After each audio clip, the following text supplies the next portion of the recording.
Someone is lying next to you. You slept beside them last night, close to the warmth of the fire. This morning, they haven't moved. It's 60,000 years ago, and you have never once seen a funeral. Nobody handed you a ritual to follow.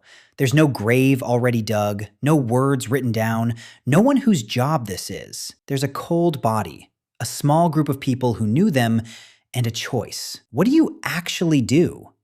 Do you walk away and leave them where they lie? Do you cover them, carry them, mark the spot somehow? That choice sits at the root of almost everything we became. Because the way a species treats its dead reveals how it thinks about life. And humans, along with a few of our close relatives, answered this long before we could write, farm, or build a wall. The evidence goes back further than most people would ever guess. Some of it sits at the bottom of a 13-meter shaft in northern Spain. Some of it wears necklaces made from thousands of mammoth ivory beads. And some of it forces an uncomfortable question about who gets to be called human at all. Let's go underground, into a cave that changed the story completely. In the Atapuerca Mountains of northern Spain, there's a cave system called Cueva Mayor. Deep inside, past narrow passages, you reach a vertical shaft. Archaeologists named it Cima de los Huesos. The name translates to the pit of bones. At the bottom, researchers recovered the remains of at least 28 individuals. Men, women, children, and older adults, all mixed together. These bones are roughly 430,000 years old. The people they belong to weren't Homo sapiens. Our species didn't exist yet. They were Homo heidelbergensis, an ancestor with a heavy brow and a slightly smaller brain. One detail makes the pit hard to explain. There are almost no other animal bones down there, and no sign anyone lived in that chamber. Bodies don't fall 13 meters into a hidden shaft by accident. In those numbers, again and again. The strongest explanation is that the group carried their dead to that spot and dropped them in. This looks deliberate, done across generations. If that's correct, it's the oldest known case of humans doing something with their dead on purpose. Not eating them, not ignoring them, gathering them in one chosen place. There's one more clue, and it's a single object. Among all those bones, excavators found one hand axe. It's cut from red quartzite, a material used for none of the other tools at the site. They nicknamed it Excalibur. One carefully made tool in fine red quartzite, resting among the dead, with no practical reason to be there. Some researchers read it as an offering, a first hint of symbolic thought about death. Others stay cautious and say a single object can't prove intention. That tension between what we find and what it means runs through this whole story. Move forward a few 100,000 years and you reach the Neanderthals. For a long time, they were pictured as brutish and dim. The graves keep arguing otherwise.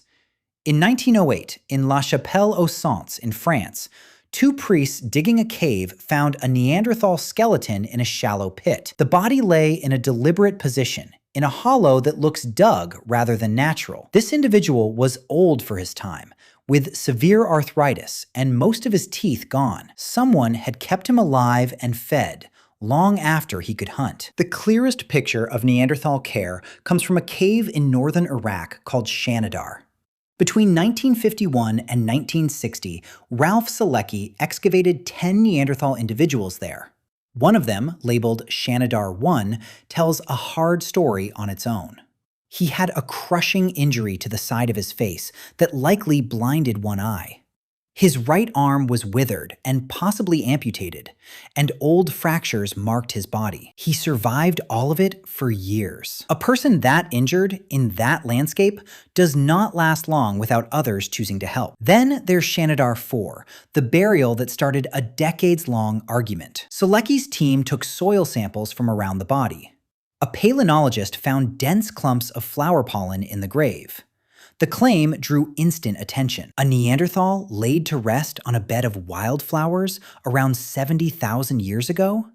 It became famous as the flower burial. Later researchers pushed back hard. Burrowing bees and rodents can drag pollen deep into the ground, they argued, so the flowers might be a natural accident. The debate stayed unresolved for 50 years.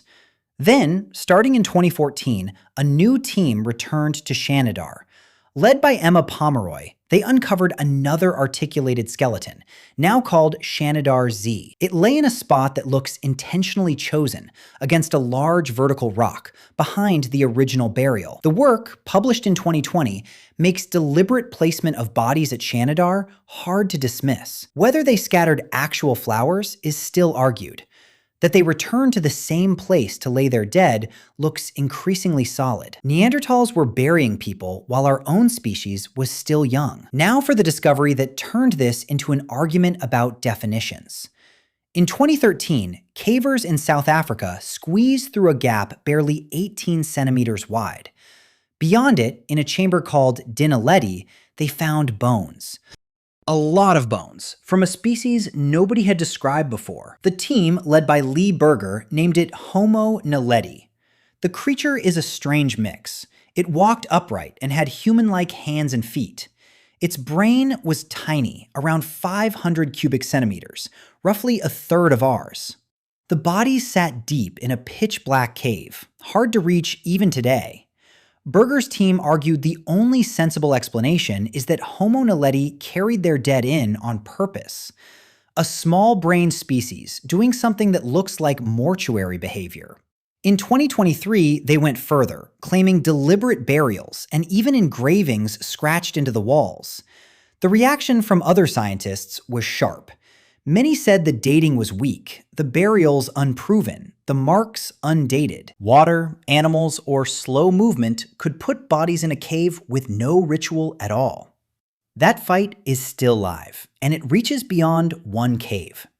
If a creature with a brain the size of an orange treated its dead with intention, then care for the dead isn't a badge of big-brained genius. It might be far older and far more widespread than we assumed. The question shifts from when did humans start to who counts as human enough to grieve. Our own species left graves that strip away most of the doubt. In the caves of Kafsa and Skul in modern Israel, archaeologists found Homo sapiens burials around 90 to 100,000 years old. Bodies in deliberate poses, some dusted with red ochre, one clutching deer antlers to the chest. Red ochre shows up in ancient graves across the whole world. It's a mineral pigment, the color of dried blood. People ground it, mixed it, and spread it over the dead for tens of thousands of years. We can't hear the meaning they gave it, but the pattern is too consistent to be random. The clearest window into a Stone Age funeral sits in Russia, at a site called Sunghir. Around 34,000 years ago, people there buried their dead with staggering effort. One grave holds an adult man covered in roughly 3,000 beads carved from mammoth ivory. Each bead takes about an hour to make by hand. Do the math, and his clothing alone is thousands of hours of work. Nearby lies the burial that stops people cold. 2 children laid head-to-head in a single grave. Around them, more than 10,000 ivory beads. Spears made from mammoth tusks that were somehow straightened. Carved animal figures, pierced fox teeth. A community starving through an Ice Age winter spent months of labor to send 2 children into the ground dressed like the most important people alive. Nobody does that for a body they believe is simply gone. Grave goods carry an idea inside them, the belief that the dead person still is someone, somewhere, who might need beads, weapons, and warmth. That's the first faint outline of an afterlife, drawn in ivory. Burial is only one answer, and ancient humans found many. In some regions, people didn't bury their dead at all. Later, families returned, collected the clean bones, and stored or buried those. Archaeologists call that a secondary burial, death handled in 2 stages. At Çatalhöyük in Turkey, one of the oldest towns on Earth, People did something startling around 9,000 years ago. They buried their dead beneath the floors of their own houses, under the sleeping platforms, right below where the living ate and slept. Some skulls were dug back up. At Çatalhöyük and at Jericho, people packed certain skulls with plaster. They rebuilt the face over the bone, set shells into the eye sockets, and sometimes painted it. Dead relative, kept in the house, given a face, and looked at every day. Then there's the practice that unsettles modern stomachs the most. In Gough's cave in England, around 14,700 years ago, humans processed the bodies of other humans. Cut marks on the bones show the flesh was carefully removed. Human skulls were shaped into cups, the rims trimmed and smoothed. This wasn't desperate starvation eating. The care taken points to a mortuary ritual, a way of consuming the dead as part of the goodbye. We have a living parallel from the 20th century. The Foray people of Papua New Guinea ate their dead relatives at funerals into the 1950s. Women and children in particular ate the brain as an act of love and mourning. It spread a fatal brain disease called kuru, which is how outsiders came to study the custom. For the Four, leaving a body to rot in the ground was the cruel option. Keeping the dead inside the living was tenderness. Different cultures drew the line between respect and horror in completely different places. Fire offered another path.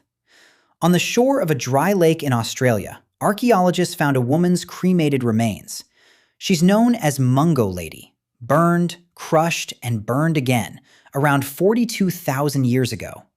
It's the oldest known cremation on the planet. Close by lay Mungo Man, buried full length with red ochre poured over him. Two people, two different rites at the same place more than 40,000 years ago. Aboriginal Australians were holding funerals tens of thousands of years before the pyramids existed. Step back from the graves for a moment and ask where any of this comes from. Grief itself isn't ours alone. Elephants stop at the bones of dead members of their herd. They touch the skulls and tusks with their trunks and linger, sometimes for a long time. They show no such interest in the bones of other animals. Chimpanzee mothers have been seen carrying dead infants for days, even weeks, grooming them, refusing to set them down, long after the body has changed. Crows and other corvids gather around their dead in loud crowds. These animals feel the loss. What they don't leave behind is ochre, beads, or a dug grave. The line our ancestors crossed was symbolic. They took the raw fact of losing someone and wrapped it in objects, colors, and actions that stood for ideas. A flower means tenderness. Ivory means status carried onward. A plastered skull means presence that outlives the body. That leap from feeling grief to building meaning around it is one of the clearest signs of a mind like ours. There's a practical side to all of this too. A funeral does work for the living. When a group gathers to bury someone, they act together, share the loss, and reinforce who they are. Rituals bind people, and a bound group survives an ice age better than scattered individuals. A grave in the ground also plants a claim. Our people lie here, so this land holds our history. Death practices helped turn a patch of ground into a home with memory attached. So, what did ancient humans do when someone died? The honest answer is everything. They dropped them down a shaft in Spain 430,000 years ago. They laid them against a rock in a cave in Iraq. They burned a woman by an Australian lake and buried a man in ochre beside her. They sewed thousands of ivory beads onto children in the Russian cold. They kept skulls on the house floor and gave them new faces in plaster. They ate their dead with a care outsiders mistook for savagery. The specific act changed with every place and every belief. The impulse underneath it barely changed at all. Refuse to treat the person who mattered as ordinary rubbish. Mark the loss. Do something. Make it carry meaning. We don't know the name of the first person ever buried with care. We never will know it. But the behavior reaches back past our species, into relatives with smaller brains and different faces. It may be nearly as old as love, and it appears wherever humans do. Go back to that fire 60,000 years ago, and the body that won't wake. Whatever you do next, covering them, carrying them, marking the ground, you're doing the oldest human thing there is after staying alive. You're refusing to let them disappear without a trace. Every person who ever lived eventually stood where you're standing, and every one of them had to decide what a life was worth once it ended.